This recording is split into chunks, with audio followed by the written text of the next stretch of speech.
Vladimir Poutine dit avoir un plan pour arrêter la guerre en Ukraine. Une proposition qu'il vient de faire qui a choqué beaucoup de personnes. Войска должны быть полностью выведены из Донецкой, Луганской народных республик, Херсонской и Запорожской областей. Причем, обращаю внимание, именно со всей территории этих регионов в пределах их административных границ, которые существовали на момент их вхождения в Украину.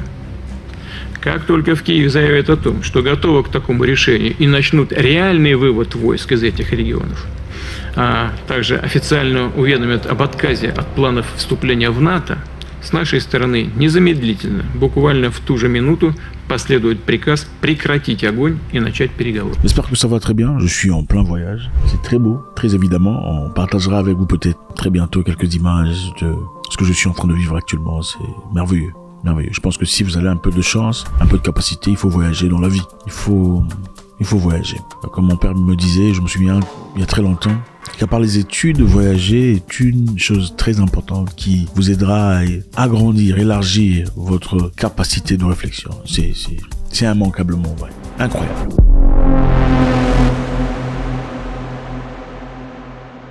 Donc, en Russie, le président Poutine vient de faire une proposition sur comment arrêter la guerre en Ukraine. Ces propositions ont choqué de personnes, beaucoup de personnes. Le média russe a rapporté que le président Vladimir Poutine exigeait le retrait complet des troupes de quelques territoires de l'Ukraine. Monsieur Poutine veut le retrait des Ukrainiens de Donetsk, de Louhansk, de Zaporizhzhia et de Kherson, et dit après lesquels il faudrait que l'Ukraine aussi arrête ses ambitions de joindre l'OTAN. Donc l'Ukraine devrait renoncer à ses ambitions de faire partie de l'OTAN. Et aussitôt que c'est fait, M. Poutine promet qu'il donnera l'ordre à ce que ces militaires quittent et que la guerre s'arrête.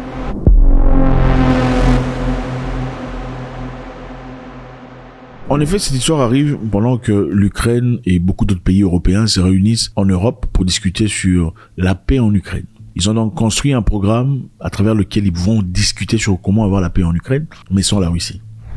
No country wants peace more than Ukraine. But let us be honest, peace is more than the absence of war. It is true, peace in Ukraine cannot be achieved without involving Russia. But let us not forget that, as we speak, Russia continues to relentlessly wage its brutal war. Bon, logiquement parlant, quand deux personnes sont en guerre ou deux personnes sont en difficulté, et vous voulez être médiateur, qu'est-ce qui se passe? Vous appelez la personne A, vous appelez la personne B, vous les asseyez autour d'une table pour avoir une discussion, n'est-ce pas? Et essayez de trouver la paix. Vous ne le faites pas entre vous, pendant que vous essayez de résorber un problème entre deux personnes tierces, n'est-ce pas? Deux personnes ont des problèmes, ils ne se parlent plus, ils se battent, ils sont en difficulté, leurs familles sont en guerre, vous voulez résoudre cette histoire, qu'est-ce que vous faites? Vous les appelez tous ensemble, vous les mettez autour du table pour parler, ou vous allez entre vous, parler entre vous, cherchant une paix entre deux personnes. Alors la Russie a fermement rejeté ce fait, disant que c'est une perte de temps et une perte de dollars. Comment est-ce que des pays européens peuvent aller s'asseoir quelque part, essayant de résoudre une histoire qui concerne la Russie sans la présence de la Russie? Les Américains ont rejeté la demande de la Russie. Poutine a occupé illégalement un territoire ukrainien souverain. Il n'est pas en mesure de dicter à l'Ukraine ce qu'elle doit faire pour instaurer la paix. Évidemment, ils ont trouvé ça complètement absurde, disant que ce n'est pas à la Russie de décider sur quel terme devrait se poser cet agrément. Donc, allez vous faire en d'autres termes.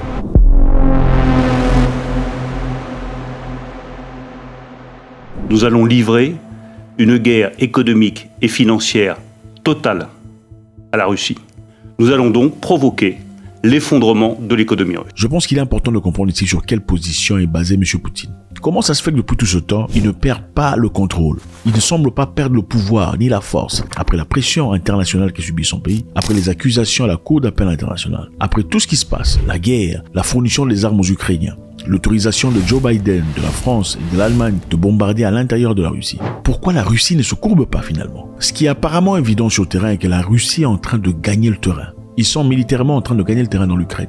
Et quand militairement on gagne le terrain, et qu'économiquement, les sanctions qui ont été infligées au pays ne semblent pas vraiment faire ce qu'ils étaient censés faire, on se sent fort finalement. Imaginez-vous, on vous dit, bon, tu ne mangeras plus ici désormais, puisque tu es un enfant orphelin, tu ne mangeras plus ici, va te débrouiller. Et vous trouvez un endroit où pouvoir vous régaler, manger à votre faim.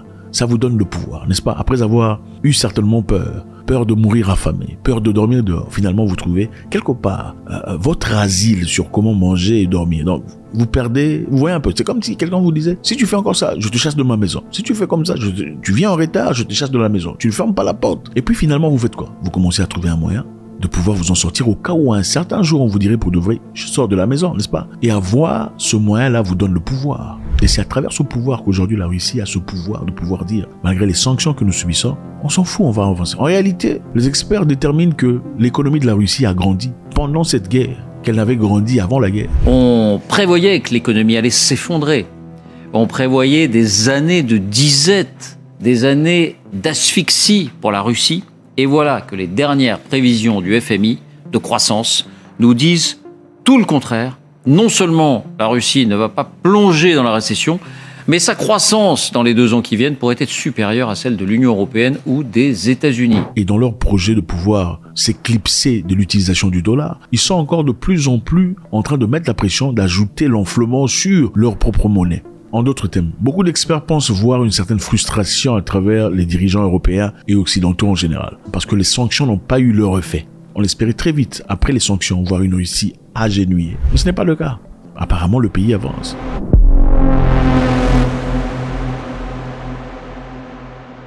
Donc, M. Poutine voudrait, on va essayer de voir un peu rapidement, que les Ukrainiens quittent les territoires de Donetsk, Louhansk, Zaporijia et Kherson. Pourquoi? Parce que Donetsk, Louhansk, Zaporijia et Kherson sont des territoires plutôt russophones. Okay? C'est l'Ukraine, évidemment. Mais ce territoire est plutôt russophone. Donc, parce que les personnes qui vivent dans ce territoire parlent russe. Maintenant, est-ce que ça veut dire que ça fait partie de la Russie? Point d'interrogation.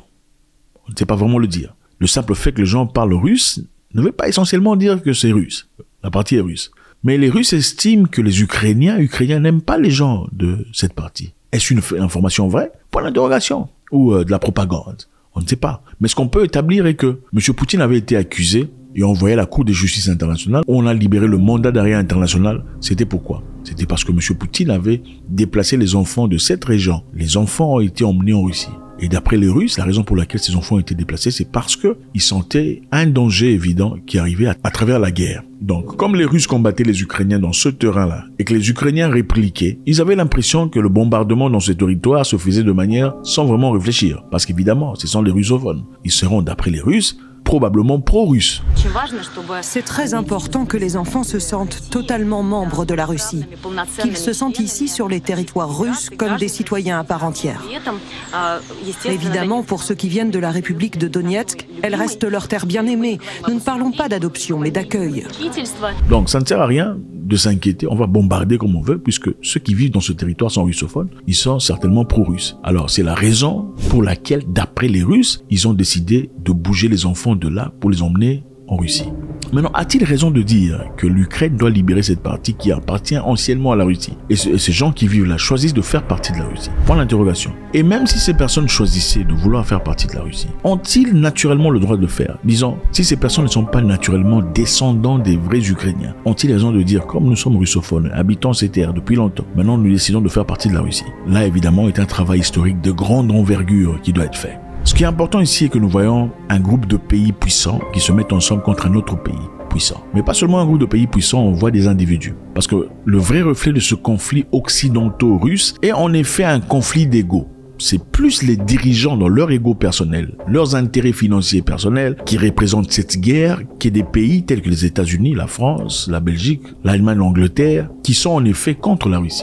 Parce que bon, voyons. M. Biden ne représente pas tous les Américains. M. Macron ne représente pas l'opinion de tous les Français. En effet, beaucoup de Français sont contre cette guerre, contre l'idée d'envoyer des armes autorisées aux Ukrainiens de bombarder la Russie. En effet, il y a beaucoup d'Allemands qui veulent en réalité voir la Russie et les Européens se mettre ensemble et discuter, trouver des solutions à l'amiable. Parce qu'il est trop facile d'avoir une mentalité va-t-en-guerre du moment qu'on sait qu'aucune personne de sa famille ne fera partie de cette guerre. C'est plus facile d'envoyer les enfants d'autrui en guerre. C'est plus facile de dire « allez, allez ». Allez, la patrie, pendant qu'aucune personne, ou vous n'avez aucun enfant, c'est clair. Et vous serez à 100 mètres sous-sol, protégé dans des bunkers ou des bunkers. Faites-moi savoir ce que vous en pensez. La Russie a-t-elle raison de demander la libération de ces territoires russophones pour finalement avoir la paix? La Russie a-t-elle raison de demander à l'Ukraine de ne pas faire partie de l'OTAN pour sa sécurité? Est-ce demander de trop Ou vous pensez qu'ils ont raison parce que, dans ce cas, ça serait une porte ouverte, une porte défensive ouverte. En acceptant l'OTAN en Ukraine, serait un danger imminent pour l'existence de la Russie. Faites-moi savoir ce que vous en pensez. Toujours avec beaucoup de plaisir. God bless.